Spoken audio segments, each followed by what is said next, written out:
Howdy kitties, Scott Grove here. Doing reviews on a lot of my instruments. I just happen to have a bunch of guitars. I'm nobody to be contended with, but I know guitars and I have definite opinions, and I call a spade when I see it. Not everybody agrees with me on things, especially if I give a Gibson a bad review, God forbid, and then people jump down my throat.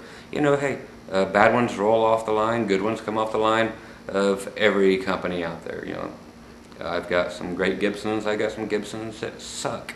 Same with Fenders, same with every company out there. One will be a turd and the next one will be a gem, straight off the assembly line. Okay, today's offering is not much. It is what it is. It's the old Silvertone, that's right, acoustic, Paul Stanley Dark Star. Okay, the actual model number, if you need it in here, we're looking at PSD1BK. BK standing for black, of course. PS, Paul Stanley. His picture's on here because he puts his picture on everything. You will not see his face without makeup on anything. You know, you'll see him around every now and then, but he's always wearing his do-rag and so forth. But he loves to look at himself in this makeup. That's that's Paul. This guitar has actually been offered with many paint jobs on it. Because it has Paul's picture on it, there's still people out there. If you go on eBay, these are generally $179. That's the price. Okay, so you can find used ones cheaper every now and then, but people still have the new old stock of this because who's going to buy them? You know, truthfully. The frets are sharp on the edges. They're not going to cut into you, but they need some dressing. Okay, so of course you're going to have that issue. I actually love the headstock. Nice and small, it's tight, it's almost Paul Reed Smithish if you look at it this way. The keys are actually of very good quality for some reason. There's no kinks, dinks, or no kink that I get out of $1,000-some guitars. It don't happen on this guitar for some reason. It's made out of plywood, I'm sure.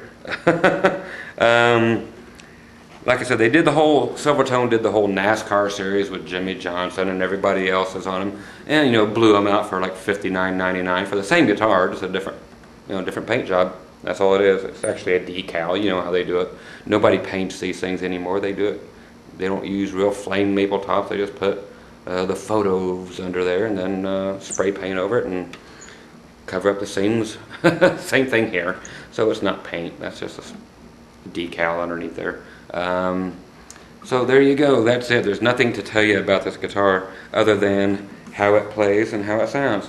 I had to, you can look at the nut on this thing.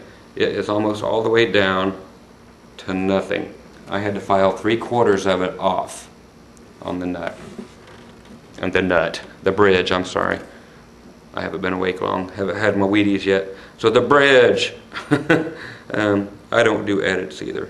I had to file down almost to nothing to get it to play well. And it plays well now. No issues. I've had it for 6-7 years now and no issues with it at all, other than I just never bothered to file the frets because I don't really plan on playing the guitar much. It's a decoration because I am, a Kiss freak from when I was a kid, and it just kind of hung around. I just like collecting the stuff now. But it actually, for what it is, it don't sound bad. It really don't. God, what can we throw at you? It don't matter.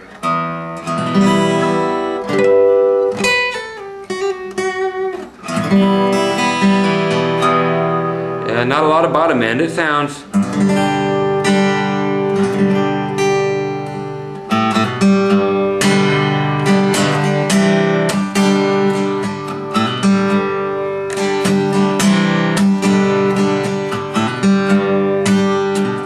Tune that G string or the E string.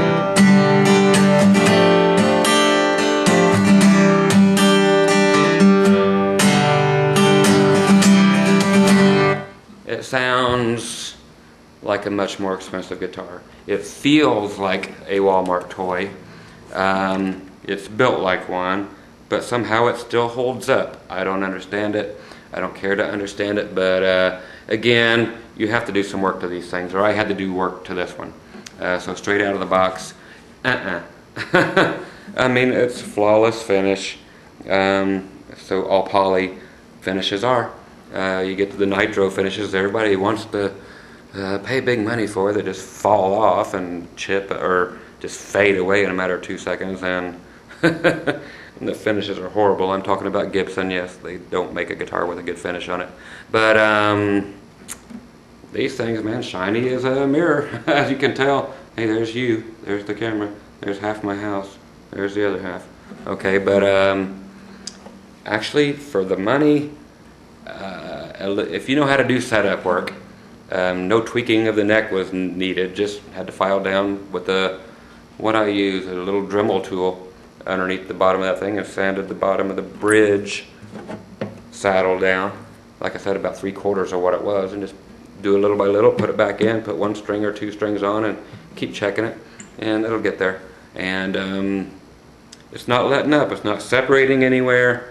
It's just a good beater guitar to have around, and let all your friends play it, and you don't have to worry about messing it up. So there you go, kids. The Dark Star 1, Paul Stanley, when he had his Silvertone phase for a couple of years. So it be what it be, but it be better than you would think as far as the sound goes. Like I said, it does not figure, but it works. Holy cow.